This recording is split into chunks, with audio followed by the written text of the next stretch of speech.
The morning it happened, the air smelled of wet soil and burnt coffee. I had spent 40 years surrounded by the quiet patience of plants. Their slow, deliberate way of growing had always made sense to me. People, on the other hand, were unpredictable. That morning, as I stepped into the greenhouse of Thorne and Ellis Gardens, I thought only about the frost settling on the glass, not the ruin that was already waiting on my desk. Martin Ellis, my business partner for 3 decades, wouldn't meet my eyes when I walked in. There was a man in a dark suit beside him, young, confident, with a smile that didn't quite reach his eyes. "Elias," Martin said softly, "we've accepted an offer. The nursery's been sold." For a moment I thought he was joking. We had weathered recessions, storms, and even my wife's illness together. The nursery was more than a business. It was my life soil, the place where I'd buried grief and coaxed meaning from dirt.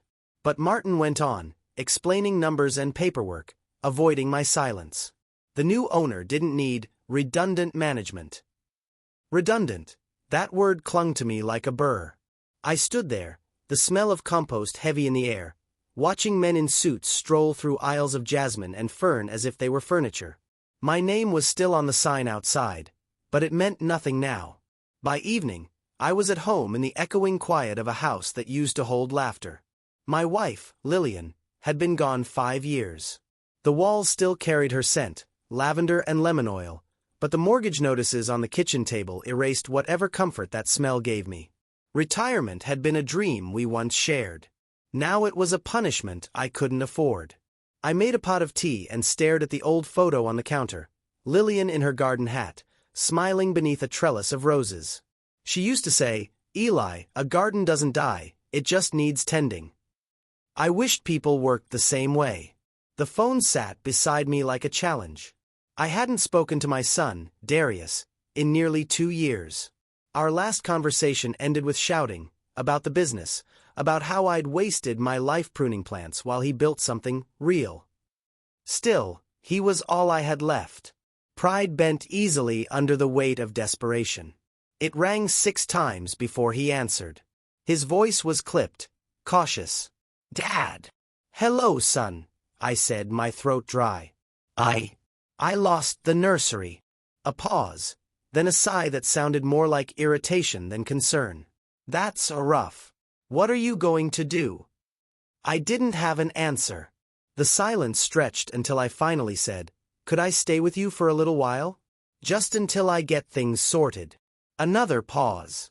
I imagined him rubbing his temples, calculating the inconvenience. Then, reluctantly, "For a few weeks, maybe. We'll figure something out." "Thank you," I whispered, though I wasn't sure he heard me. After the call, I packed my suitcase, a few shirts, old photographs, Lillian's gardening gloves I couldn't bear to throw away. Outside, the frost deepened. As I turned off the lights and closed the door, the house seemed to exhale, empty at last. By morning, I'd be on the road to my son's home, hoping that what was left of family could still take root somewhere new. The drive to Darius's house took 3 hours, though it felt longer. The highway stretched like a scar through the cold December morning, each passing mile pulling me farther from the life I knew. When I turned onto the quiet cul-de-sac, I almost didn't recognize my son's address as a home. The place looked more like a showroom, glass walls, steel frames, and a front yard trimmed with surgical precision. Not a single flower in sight. Darius greeted me at the door with the smile of a man greeting a client, not a father. He looked older than I remembered, thinner, suit sharp enough to cut. "Hey, Dad," he said, stepping aside. "Come in." The air inside smelled faintly of lemon polish and something more artificial, like a space trying too hard to be clean. The walls were white, the floors gleamed. No photographs, no warmth. A woman appeared from the kitchen, wiping her hands on a linen towel. "This is Vivian," Darius said, voice tight with formality. "My wife." She offered a polite smile, the kind that ended at the corners of her mouth. "We've set up the guest room for you," she said. "It's small, but comfortable." Her tone made it sound like a favor she wished she hadn't given. The guest room was at the far end of a silent hallway. A single window faced the neighbor's fence. The bedspread was new, crisp, untouched, like no one was meant to sleep there for long. I placed my suitcase on the edge of the bed, feeling like a visitor in a museum where everything was labeled "Do Not Touch." That evening, Vivian served dinner at a table so long it seemed to mock the three of us. The food was perfect. Too perfect. Every bite tasted of restraint. Conversation stayed polite. Meaningless. She asked about my old nursery, smiling when I mentioned it was sold, as though my misfortune was a minor anecdote. "I'm sure it's for the best," she said lightly. "You can finally relax now." I nodded, though her words stung. Darius said little, eyes fixed on his plate. His silence wasn't unfamiliar. It was the same silence that had followed him since Lillian's funeral. After dinner, I offered to wash the dishes.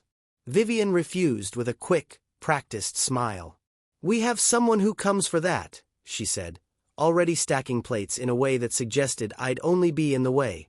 I retreated to my room, but the walls were thin. From the hallway, their voices drifted through, muffled at first, then clearer when Vivian's tone sharpened.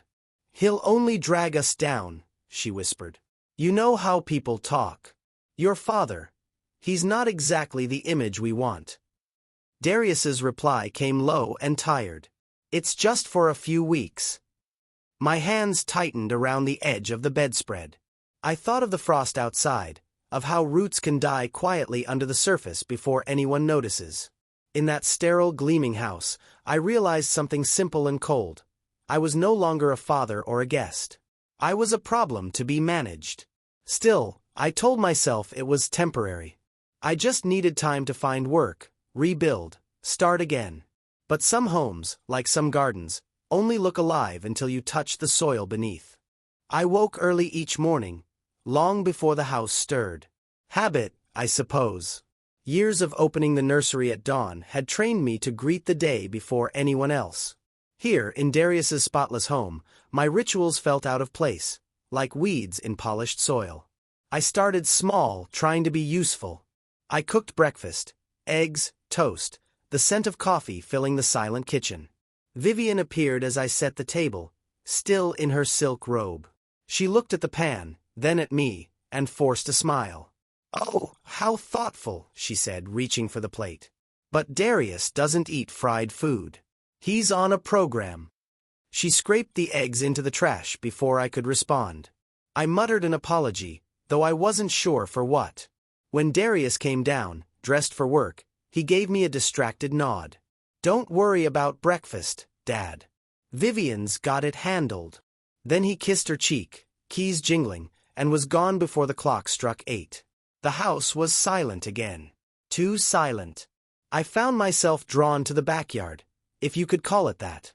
It was all gravel and symmetry, not a single living thing except a neglected lemon tree clinging to the edge of the patio. Its soil was bone dry.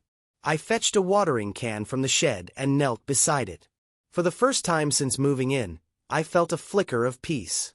Later that week, while searching for a broom, I noticed a door I hadn't seen before. An office tucked at the end of the hall. The handle was brass, the kind that gleamed from frequent use. I tried it. Locked. When I asked Darius about it that evening, his reaction was sharper than expected. "That room's private," he said quickly. "Don't go in there." I nodded, startled by the tension in his voice. It wasn't anger. It was fear, maybe. Or guilt.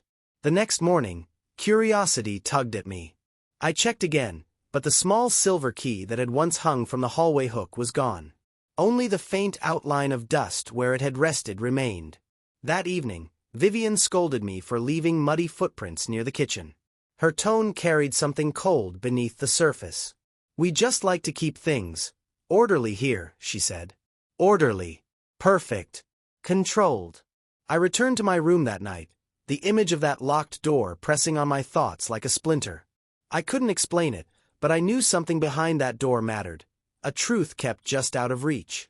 As I lay awake, I heard Darius's car pull into the driveway long past midnight. A murmur of voices followed, low and hurried, then silence. Somewhere in that silence, the first crack in our fragile peace had begun to spread. The house smelled of cinnamon and roasted apples, an illusion of warmth I'd spent the entire day building. I wanted Christmas to mean something again, Even here, in this cold museum Darius called home. I'd woken before sunrise to cook. A roast, potatoes, vegetables glazed with honey, the kind of meal Lillian used to make. For hours I worked in silence, humming old carols under my breath, convincing myself that food might bridge what words could not. By afternoon, snow began to fall in heavy, graceful flakes. Through the kitchen window, I watched the world soften under white. It felt like forgiveness. Fragile, possible. Vivian entered around dusk, her heels clicking across the marble like a metronome of disapproval. She stared at the spread of dishes on the counter. "You've been busy," she said, her voice tight. "You didn't need to do all this. We already had catering arranged." I froze, wiping my hands on a towel. I just thought it would be nice. Family dinner, like before. Her eyes flicked toward the clock. "You should have asked." Then she sighed, lowering her voice. "You really can't help yourself, can you? Always needing to prove your usefulness." Before I could answer, the front door opened. Darius stumbled in, the smell of whiskey clinging to him like smoke. His cheeks were flushed, his smile brittle. "Smells good," he said, shrugging off his coat. "Dad's cooking again, huh?" Vivian smiled thinly. Apparently, he didn't trust the professionals. I tried to keep my tone light. "Just wanted us all together tonight. It's been too long." Dinner began with forced cheer. The three of us sat beneath a chandelier too bright for comfort, the light cutting across our faces like interrogation lamps. Outside, carolers' voices drifted faintly from the street.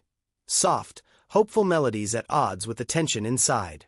Halfway through the meal, Vivian's voice sliced through the quiet. "You've been spending a lot of time wandering the house, haven't you, Elias?" I blinked, unsure. "I take walks sometimes. It helps me think." "Walks," she repeated, setting down her fork. "Or snooping. Darius says you've been near his office." "I wasn't snooping," I said quickly. "I was looking for a broom." Her laugh was sharp. "Always the innocent gardener. You play helpless so well. It almost looks genuine." Darius shifted uncomfortably, avoiding my gaze. "Vivian." "No," she said, her tone rising. "He manipulates you with pity. Can't you see it? The sad father act, the lost old man routine. He's using you." My stomach turned cold. "Vivian, please." But Darius slammed his glass down, the sound cracking through the room. "Enough," he shouted. "You always make everything about you, Dad. You can't just move in and pretend everything's fine. You lost your business, your house, and now you're dragging us into your mess." The chandelier trembled slightly. My voice came out smaller than I wanted. "I just wanted to be with my family." He stood abruptly. "You have nothing, Dad. And you are nothing. Get out before I call the police and have you removed." Vivian's lips curved in silent satisfaction. I rose slowly, the room spinning. My coat hung by the door, my suitcase already packed in my mind.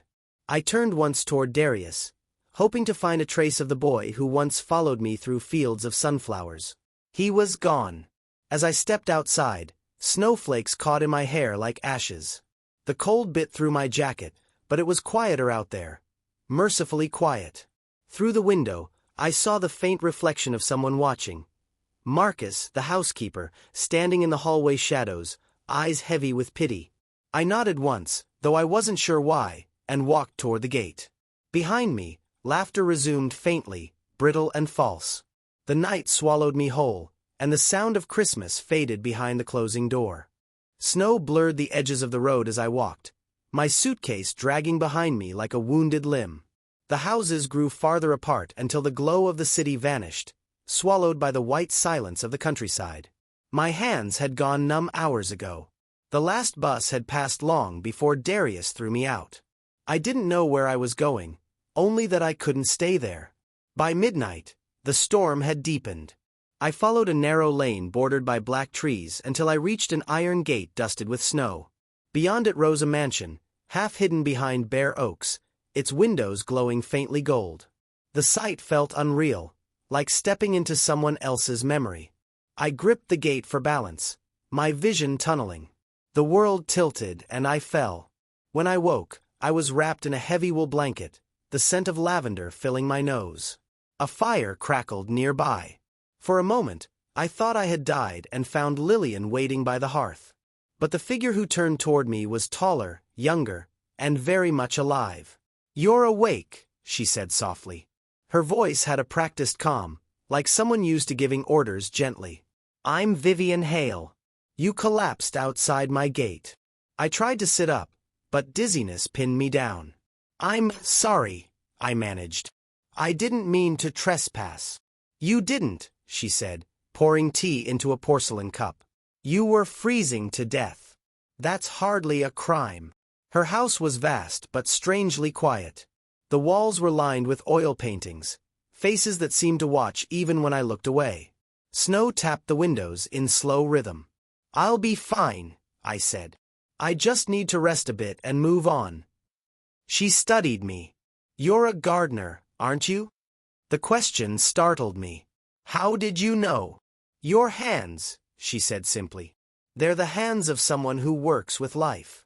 I can always tell." I glanced down at the rough skin, the cracked nails. "Used to be," I murmured. Vivian smiled faintly. "Then perhaps you could be again. My gardens have been neglected since my husband passed. They need care, and so does my son." Before I could respond, a boy entered the room. 16, maybe 17. His eyes were the color of stormlight, sharp but distant. He didn't speak. Instead, he raised his hands, signing something swift and graceful. "Silas," Vivian said. "My son. He's deaf, but he understands more than most people here." I nodded awkwardly, returning his hesitant smile. Vivian stood, smoothing the sleeve of her black dress. "Stay here tonight. Tomorrow, if you wish, you can see the garden. I could use a caretaker. Room, board, and a small salary." "Fair enough." I hesitated. Something about her gaze felt both kind and deliberate, as though she already knew I would say yes. "Fair enough," I said quietly. She smiled, satisfied, and moved toward the door. "Rest now, Mr. Thorne. Tomorrow, we begin again." As the fire dimmed, I looked at the boy lingering by the doorway. Silas raised his hand in a slow wave before disappearing down the hall. Outside, the wind howled through the iron gate, but inside the mansion, everything was still, too still. The next morning, sunlight filtered through lace curtains, pale and hesitant after the long storm. The mansion seemed different in daylight, less haunted, more alive, though every shadow still held its breath. Vivian greeted me in the hallway with a small smile and a steaming cup of coffee. "The garden's just beyond the west terrace," she said. "It used to be beautiful. My husband adored it, but since his passing," she trailed off, her eyes drifting to the window. "It needs someone who understands patience." Patience. That, at least, I still possessed. Outside, the air was sharp with winter, the ground slick with thawing frost. The garden stretched behind the mansion like a forgotten memory. Stone fountains cracked with age, flower beds strangled by ivy, and marble angels leaning as if listening to secrets. I knelt in the soil, brushing away dead leaves, feeling the pulse of life buried beneath. As I worked, Silas appeared at the edge of the path. He moved quietly, almost invisible against the silence. He watched me for a while, then crouched beside a bed of dormant roses. When I smiled and signed hello, his eyes widened with surprise. "You know sign," he signed back, hands moving cautiously. "Enough to listen," I replied. From that moment, the garden no longer felt empty. Silas followed me every day, asking questions with his hands, about the roots, the worms, the way light decides where to fall. He had a fascination with what lay beneath things. Seeds, stones, even bones of old branches. There was a gentleness in him, a quiet curiosity that reminded me of Lillian when she first discovered her love for gardening. Vivian often watched us from her balcony, a dark figure framed by the pale curtains. Sometimes she came down with tea, her voice lilting with interest that always lingered a moment too long. "You and Silas seem close," she said one afternoon, her gaze tracing the movement of my hands as I explained photosynthesis to her son. He's never opened up to anyone so quickly. You must remind him of someone. I smiled, unsure. Maybe he just needed someone to listen. She tilted her head. Perhaps. Tell me, Elias, what made you leave your son's home so suddenly? Her question pierced the calm like a thorn. We had a disagreement, I said carefully. Her eyes didn't move from my face. Families can be crueler than strangers, she murmured. You'll find this house less judgmental if you stay honest. The way she said it wasn't a threat, not exactly, but it carried the weight of one. That night, I returned to my small room overlooking the garden. Through the window, I saw Silas walking barefoot through the frost, his lantern glowing like a captured star. He stopped at the fountain, crouched, and began digging with his hands. I almost called out, but then Vivian appeared, silent as the snow, watching him too. Neither spoke. The boy buried something small, then covered it again. As the light from his lantern flickered out, I realized the garden wasn't just growing, it was listening. And some roots, once disturbed, never stop whispering. 500 words. Chapter 6. The Garden That Listens. Word count. 500. The next morning, sunlight filtered through lace curtains, pale and hesitant after the long storm. The mansion seemed different in daylight, less haunted, more alive, though every shadow still held its breath. Vivian greeted me in the hallway with a small smile and a steaming cup of coffee. The garden's just beyond the west terrace, she said. It used to be beautiful. My husband adored it, but since his passing, she trailed off, her eyes drifting to the window. It needs someone who understands patience. Patience. That, at least, I still possessed. Outside, the air was sharp with winter, the ground slick with thawing frost. The garden stretched behind the mansion like a forgotten memory. Stone fountains cracked with age, flower beds strangled by ivy, and marble angels leaning as if listening to secrets. I knelt in the soil, brushing away dead leaves, feeling the pulse of life buried beneath. As I worked, Silas appeared at the edge of the path. He moved quietly, almost invisible against the silence. He watched me for a while, then crouched beside a bed of dormant roses. When I smiled and signed hello, his eyes widened with surprise. You know sign, he signed back, hands moving cautiously. Enough to listen, I replied. From that moment, the garden no longer felt empty. Silas followed me every day, asking questions with his hands, about the roots, the worms, the way light decides where to fall. He had a fascination with what lay beneath things. Seeds, stones, even bones of old branches. There was a gentleness in him, a quiet curiosity that reminded me of Lillian when she first discovered her love for gardening. Vivian often watched us from her balcony, a dark figure framed by the pale curtains. Sometimes she came down with tea, her voice lilting with interest that always lingered a moment too long. You and Silas seem close, she said one afternoon, her gaze tracing the movement of my hands as I explained photosynthesis to her son. He's never opened up to anyone so quickly. You must remind him of someone. I smiled, unsure. Maybe he just needed someone to listen. She tilted her head. Perhaps. Tell me, Elias, what made you leave your son's home so suddenly? Her question pierced the calm like a thorn. We had a disagreement, I said carefully. Her eyes didn't move from my face. Families can be crueler than strangers, she murmured.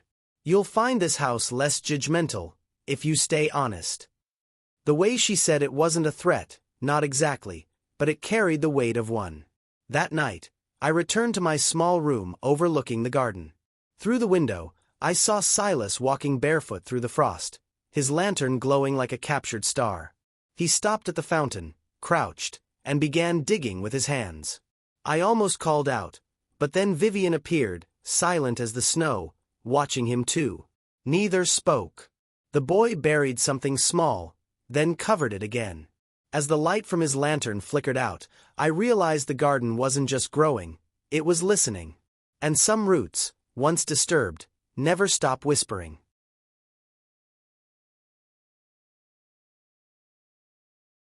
The garden had begun to breathe again. Within weeks, color returned to its bones. Pale shoots pushing through thawed soil, ivy trimmed back into obedience. Even the fountains murmured faintly when the pipes thawed. Vivian praised my work often, always with that poised smile that never reached her eyes. One gray afternoon, she asked me to clear the far corner of the property, where years of leaves had gathered near an old stone shed. I raked until dusk, piling brittle branches and paper scraps into a heap. When the flame caught, the fire hissed, sending up a thin column of smoke that twisted like a warning. As I stirred the ashes, something fluttered loose, a half-burned envelope. I caught it before it crumbled completely. The handwriting froze me. My name, Elias Thorne, written in looping script I hadn't seen in years. Beneath the singed edge, part of an address, our old nursery in Atlanta. My heart stuttered. I brushed away the soot and found another fragment, a torn piece of paper blackened at the edges. Only a few words remained: Lillian, trust, legal matter. I knelt there, the cold biting my knees, trying to make sense of it. Letters from my late wife's family? Why were they here, on Vivian Hale's estate, hundreds of miles away? When I asked Vivian about the fire later that evening, she seemed unfazed. Old correspondence, she said lightly, stirring sugar into her tea. My husband kept everything. I'm sure most of it's meaningless. But some had my name on them, I pressed. She looked up then, her expression unreadable. Did they? Yes. And Lillian's too. Her spoon paused mid-stir. Your wife was from the Morgan family, wasn't she? I nodded slowly. I thought so. Her smile returned, soft but cold. My late husband was their solicitor years ago. Small world. A small world indeed, but her tone made it sound like design, not coincidence. After dinner, I walked through the garden to clear my head. The night air was sharp, the moon high enough to silver the frost. I thought about the letters, about how easily they could have been destroyed, how easily I might never have known. From the balcony, Vivian watched me again, her figure framed by the golden light of her room. She raised a glass as if in silent toast. Inside my pocket, the surviving scrap of paper crackled faintly. I couldn't read the rest of the words, but one line had survived the fire clearly enough to keep me awake long into the night. He must never know the truth. The next morning, I found the ashes from the fire had been swept away. The ground where they'd burned looked untouched, as if nothing had ever happened. The morning after the fire, Vivian asked me to join her for tea. It was unusual. She rarely invited me inside during daylight hours. The room she chose was small, almost intimate, filled with the scent of roses and old paper. A tea service gleamed between us, porcelain thin as breath. You've been uneasy, she said, pouring amber liquid into my cup. I can always tell when someone is carrying questions. I hesitated. Those letters, my wife's name, mine, how did they end up here? Her expression softened, though her eyes remained fixed on the steam rising from her cup. My late husband, Henry Hale, handled legal matters for many families, your wife's among them. When he died, I found boxes of documents he never returned. Most of them meant nothing to me, until I saw your face that night at the gate. She looked up now, studying me as if I were part of the paperwork. I recognized the name immediately. Elias Thorne. The man whose company was taken from him. My breath caught. Taken. She nodded slowly. You didn't lose the nursery, Elias. It was stolen. The words hung between us, fragile as glass. I felt something inside me tilt, a slow collapse of certainty. What are you saying? Vivian reached into a leather folder on the table and drew out a single page. Yellowed, stamped, familiar. My husband drafted the sale agreement between Thorne and Ellis Gardens and the buyers. It should have required your signature. It didn't. The document was notarized, illegally. I stared at the paper, my name printed neatly at the bottom, the signature beneath it graceful, perfect, and not mine. Who signed this? I whispered. She hesitated, then said, Your son, and his wife. For a long moment, I couldn't move. The ticking clock grew louder, crueler. Darius, I breathed. No, He couldn't. Vivian's voice softened, almost kind. Grief makes people ambitious. Your wife's illness drained your savings, didn't it? Your son saw an opportunity. My husband warned them, but they paid well for silence. When he died, I found his notes, every payment recorded. I thought it best you know the truth. I sank back in the chair, the room spinning. Every memory of Darius, his quiet guilt, his avoidance, his anger, shifted shape. They weren't misunderstandings. They were defenses. Vivian poured more tea, though I hadn't touched mine.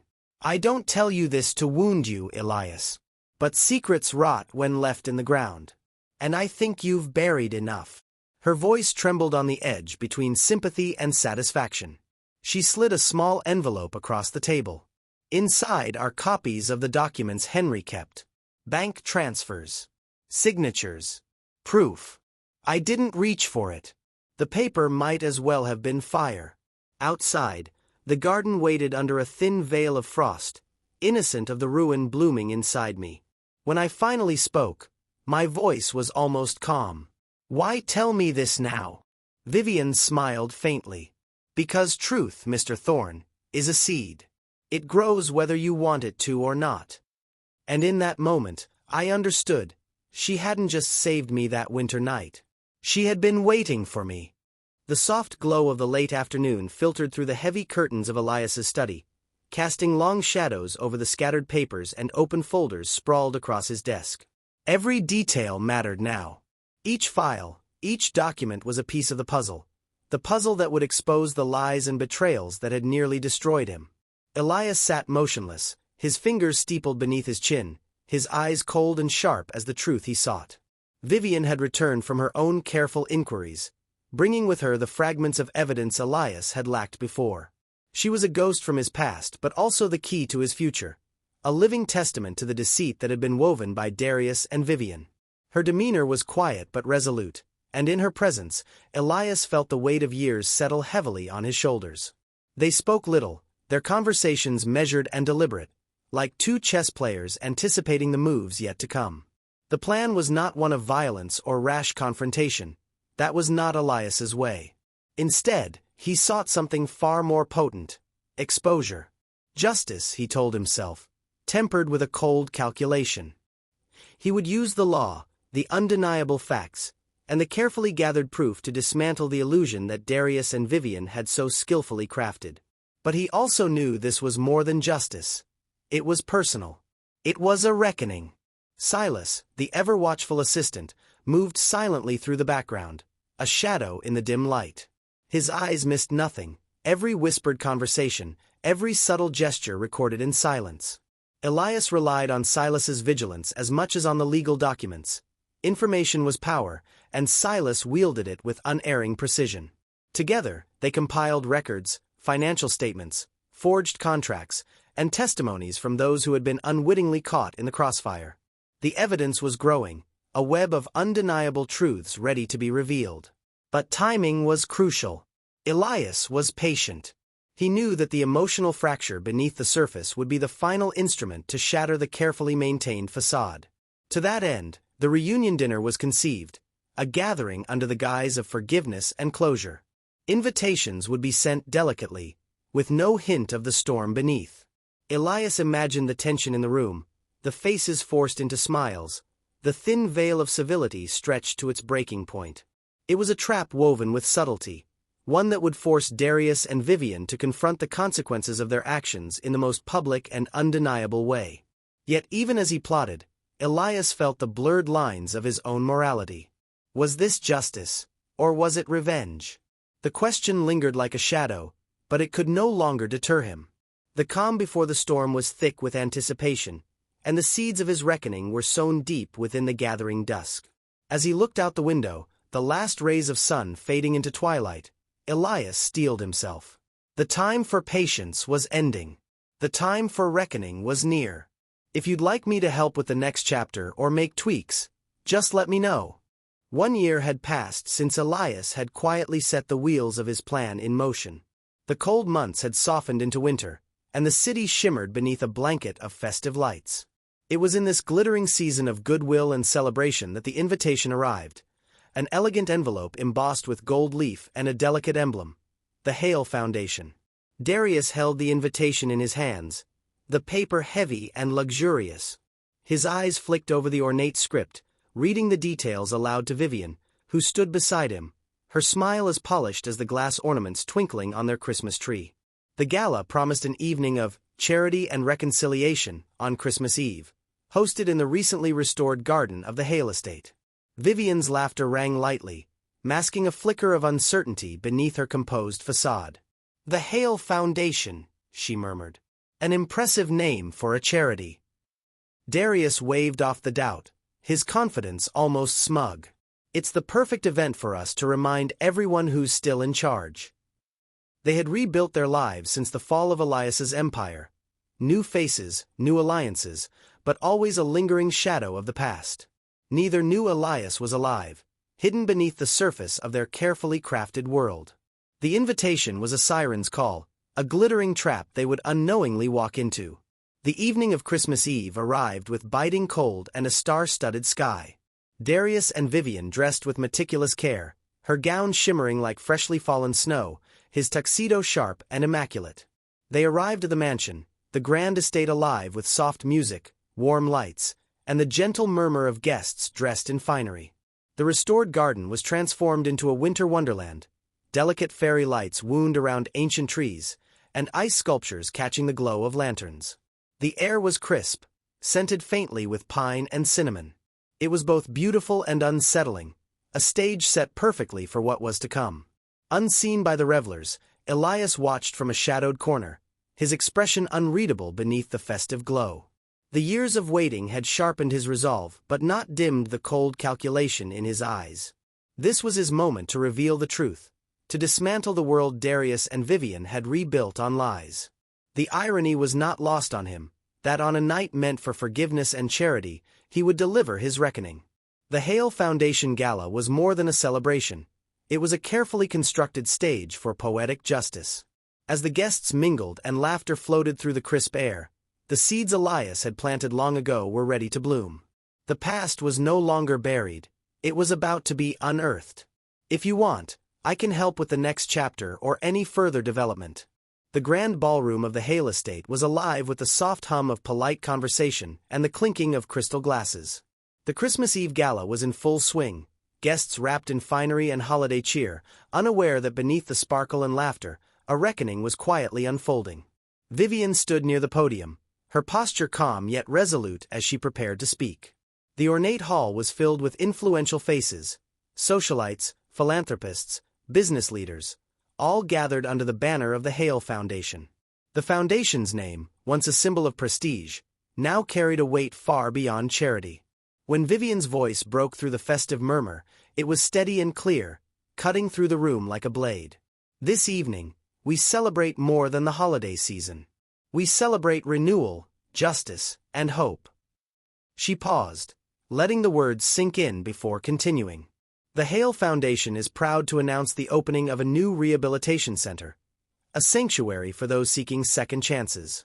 This center is funded by assets reclaimed from fraudulent transactions that nearly destroyed lives. Her eyes scanned the crowd, lingering on Darius and Vivian, who exchanged uneasy glances. A collective hush fell over the guests. The implication was unmistakable. The money had not come from charity alone, it was restitution, paid back by those who had once stolen it. Darius's face tightened as realization dawned. The documents, the financial records, the proof of forgery and deceit, they had been leaked. His carefully reconstructed empire was cracking. The gala, meant to bolster his social standing, had instead become the stage for his public undoing. Whispers rippled through the crowd, sharp and judgmental. Vivian's composure faltered for a moment, her eyes darting nervously toward the entrance. But Vivian remained unshaken, her voice steady as she concluded. This gift is for the future, a future built not on lies, but on truth and accountability. In the shadows near the back of the room, Elias stood quietly beside Silas, his presence unnoticed by most. His expression was inscrutable, neither triumphant nor vengeful. Instead, there was a calm satisfaction, the cold justice of a man who had waited patiently for the right moment. He did not gloat. He did not revel in their humiliation. The years of betrayal and loss had tempered his heart, leaving only a bittersweet sense of closure. Elias knew that real revenge was not in destruction, but in exposure, in forcing the truth into the light and letting it speak for itself. Darius's proud facade crumbled as the murmurs grew louder, his reputation unraveling before the very people he had once sought to impress. Vivian's pride was wounded deeper than he could admit, their shared past unraveling like a fragile thread pulled taut. Yet, in the midst of the chaos, a strange peace settled over Elias. His father's legacy, the foundation, the fight for justice, was no longer just his burden. It was becoming a beacon of redemption for others, a promise that no deception could ever fully erase what was right. The rehabilitation center was more than a building or a symbol. It was a father's gift to a fractured world, a chance for healing where once there had only been ruin. As the gala continued under the twinkling chandeliers, the seeds of change took root in silence, far from the clamor of accusation and disgrace. And somewhere in the shadows, Elias allowed himself a fleeting, quiet hope that forgiveness might one day bloom from the ashes of pride. If you'd like, I can help continue with the next chapter or make adjustments as needed.